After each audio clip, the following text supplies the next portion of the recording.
কাল আমরা কাসোল থেকে মানালি এসে পৌঁছালাম।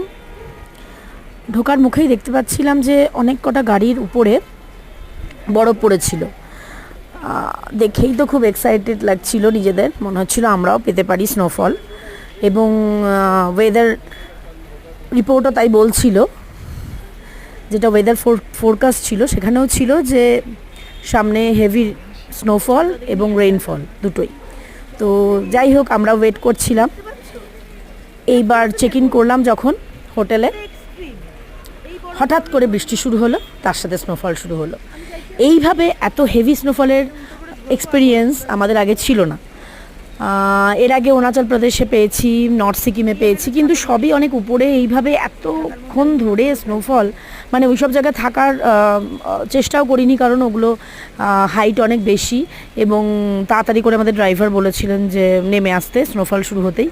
তো ঘরে বসে বারান্দা থেকে স্নোফল দেখার অভিজ্ঞতা এই প্রথম। ফলে আমরা সবাই খুব এক্সাইটেড। একটা ছাতা নিয়ে এলাম, তাতে স্নোফল পড়ছে এবং সেই স্নোগুলো, সেখানে বরফগুলো বা তুষারপাত যাই বলি না কেন, সেই ছাতার মধ্যে আমরা ধরবো বলে ওয়েট করছিলাম।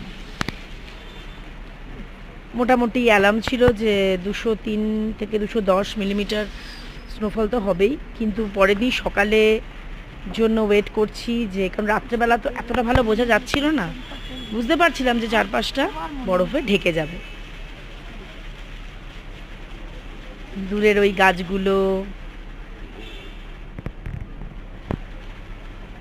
পাহাড়ের কিছুটা অংশ, সামনের বাড়ির টিনের চাল, ওহো ক্রিসমাস ট্রি, সব কিছুই কীরকম হালকা সাদা হয়ে যাচ্ছিল।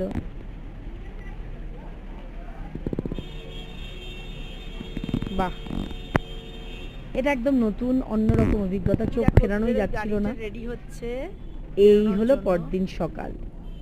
গাড়িতে লোড করা হচ্ছে, সমস্ত গাড়ির উপরে বরফ পড়ে রয়েছে। দারুণ সুন্দর একটা, অলরেডি কিছু গাড়ি বেরিয়েছে এই পার্কিং প্লেস থেকে। গাড়ি লোড করছে জিনিসপত্র বেরোনোর জন্য। একজন তো পড়েও যাচ্ছিল জিনিস নিয়ে ঢোকার সময়।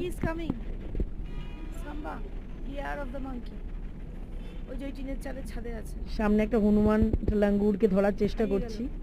সব মিলিয়ে দারুণ স্নোফল এক্সপিরিয়েন্স অ্যাট মানালিতে দারুণ লাগলো।